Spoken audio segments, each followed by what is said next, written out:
송생과학입니다. 오늘은 토양의 생성 과정에 대해 알아보도록 하겠습니다. 기존에 있는 암석이 부셔지게 되면은 자갈이나 모래가 되게 되고요. 그것들이 언젠간 우리 생물들이 살아갈 수 있는 토양이 만들어지게 됩니다. 이러한 토양의 생성 과정에 대해 알아보도록 하겠습니다. 오늘은 토양의 생성 과정을 풍화작용의 예로 설명할 수 있다입니다. 토양은요, 암석이 오랜 시간 동안 풍화작용을 받으면서 잘게 부셔지고 성분이 변해서 산물을 자랄 수 있게 된 흙을 말하고 있습니다.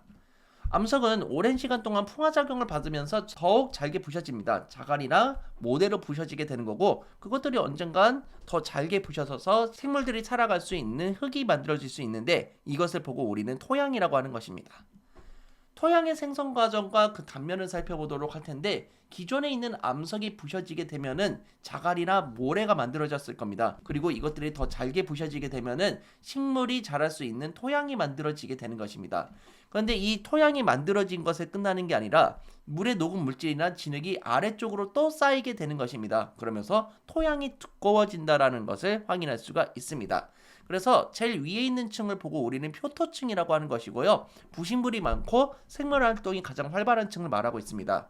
두 번째 같은 경우는 신토층입니다. 그래서 물에 녹은 물질이나 진흙이 아래로 쌓이게 되면서 토양이 두꺼워진다라는 것을 확인할 수가 있고요. 세 번째로 모재층입니다. 풍화로 만들어진 돌조각과 모래가 있는 층, 그리고 마지막으로 풍화작용이 거의 일어나지 않는 기반암이 있다라는 것을 확인할 수가 있겠습니다. 토양은 결국에는 암석이 풍화돼서 만들어지는 것이고, 시간이 지나면서 토양층이 점점 두꺼워지고 구별이 뚜렷해진다라는 사실을 확인할 수 있습니다. 토양의 구조와 생성 순서로 확인해 볼 텐데, 토양의 깊이에 따라서 색깔이나 알갱이의 크기가 서로 다르게 됩니다. 그래서 맨 위에 있는 것은 유기층인데요.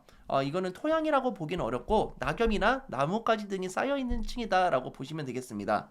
그리고 진정한 이제 토양은 표토층부터 시작이 되는데요. 생물 활동이 가장 활발한 층을 보고 우리는 표토층이라고 합니다. 그 다음에 심토층인데요. 점토가 많습니다. 진흙이라든지 물에 녹은 물질들이 여기에 쌓여서 새로운 층을 만들어내는 것을 알 수 있죠. 그 다음에 모재층 같은 경우는 모래나 자갈이 많은 층이라고 볼 수 있습니다. 이것들이 조금씩 더 부셔지면서 토양이 되어가고 있는 층이 만들어지는 것이죠. 그리고 마지막으로는 풍화작용이 거의 일어나지 않는 단단한 암서층인 기반암이 관찰되는 것을 확인할 수가 있겠습니다. 자, 그러면 토양의 층상 구조를 확인해 보도록 할 텐데요. 아래층부터 확인해 보겠습니다. 맨 아래층은 기반암으로 되어 있고요. 그 다음에 모재층, 그 다음에 심토층, 그 다음에 표토층이 만들어지는 것을 확인할 수가 있습니다. 근데 생성 과정은 다릅니다. 맨 처음에 이제 부셔지기 전인 기반암이 당연히 있어야 되겠고요. 기반암이 어느 정도 부셔지면 모재층이 완성되는 것까지는 똑같습니다.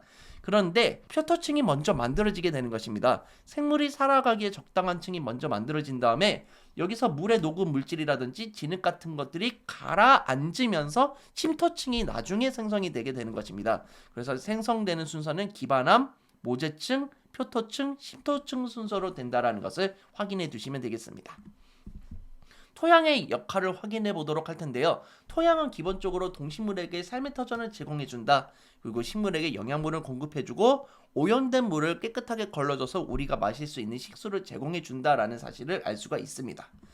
그래서 토양은 동식물에게 삶의 터전을 제공해 줍니다. 그래서 두더지나 지금 쥐 같은 것도 잘 살아가고 있고 다양한 식물들이라든지 새들, 토끼 다 살아가고 있는 것을 확인할 수 있겠습니다. 토양은 식물에게 영양분을 공급해주고 생물을 죽어서 토양의 영양분이 됩니다. 그래서 식물은 이러한 영양분을 받으면서 살아가고 있는 것이고요. 언젠간 동물이나 식물들 다 죽게 될 것입니다. 그러면서 다시 토양의 영양분으로 되돌아가는 것입니다. 토양은 오염된 물을 깨끗하게 걸러주기도 하는 소중한 자원입니다. 그래서 토양의 다양한 층을 이동하게 되면서 물이 깨끗하게 정화가 되는 것도 확인할 수가 있겠습니다. 그리고 마지막으로 꼭 중요한 점은 토양은 오랜 시간 동안 걸쳐서 생성이 되고 있습니다. 따라서 이러한 토양의 오염을 방치하는 게 아니라 환경 보호도 잘하고 이렇게 오염된 곳을 개선하기 위한 많은 노력이 필요하다는 것을 확인할 수 있겠습니다. 자, 그러면 지금까지 배운 내용을 가지고 문제를 풀어보도록 하겠습니다. 암석이 잘게 부셔지거나 성분이 변하는 현상을 보고 우리는 풍화라고 했습니다. 잘게 부셔진다, 기계적 풍화, 성분이 변한다, 화학적 풍화라는 것도 기억해 두세요. 암석은 이 작용을 거치면서 식물이 잘 자랄 수 있는 토양이 된다라는 것입니다. 토양은 생물에게 어떠한 영향을 줄까요? 우선은 영양분을 공급해 주게 되는 거고 우리가 살아갈 수 있는 삶의 터전을 제공해 준다라는 사실을 알 수가 있겠습니다. 식물이 잘 자라는 토양의 단면은 여러 개의 층으로 되어 있습니다. 우리가 중학교 수준에서 배워야 되는 것은 4개의 층으로 되어 있던 것을 확인할 수 있습니다. 기반암, 모재층, 심토층, 표토층 이렇게 4개의 층으로 되어 있다는 사실 기억해 두시기 바랍니다. 토양에 관한 설명으로 옳은 것을 모두 고르면 암석이 오랫동안 풍화되어 만들어진다. 짧은 시간 내에 되는 게 아니죠. 몇십 년에서 몇천 년 이상 걸린다라는 사실 알고 있을 거고요. 비옥한 토양에서 식물이 잘 자랄 수 있다. 그렇죠. 당연한 사실이죠. 토양의 층을 이루는 알갱이의 크기는 다르다. 그렇죠. 맨 아래층에서 올라갈수록 그 알갱이의 크기가 점점 줄어든다라는 것을 확인할 수 있었습니다. 따라서 기역, 니은, 디귿이 다 정답이겠네요.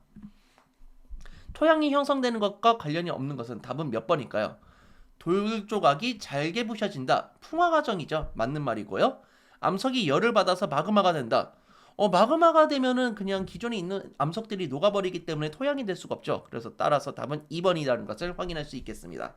암석의 겉부분이 얇게 떨어져 나간다. 이것도 풍화 과정이기 때문에 토양이 형성되는 과정 안에 들어가 있고요. 암석의 철성분이 다른 물질로 변한다. 이것도 풍화 과정에 속해 있습니다. 그리고 식물이 자라면서 더 고운 흙이 만들어진다. 당연히 토양이 만들어지는 과정 중에 하나입니다. 다음 시간에는 암석의 순환 과정에 대해서 알아보도록 하겠습니다. 기존에 있는 암석이 열과 압력을 받거나 부셔지거나 이러면은 기존의 암석과 다른 암석이 만들어지게 된다고 합니다. 이 과정을 같이 한번 살펴보도록 하겠습니다. 자, 이 영상이 즐거우셨으면 좋아요, 구독하기 부탁드리겠습니다. 여러분 감사합니다. 송바.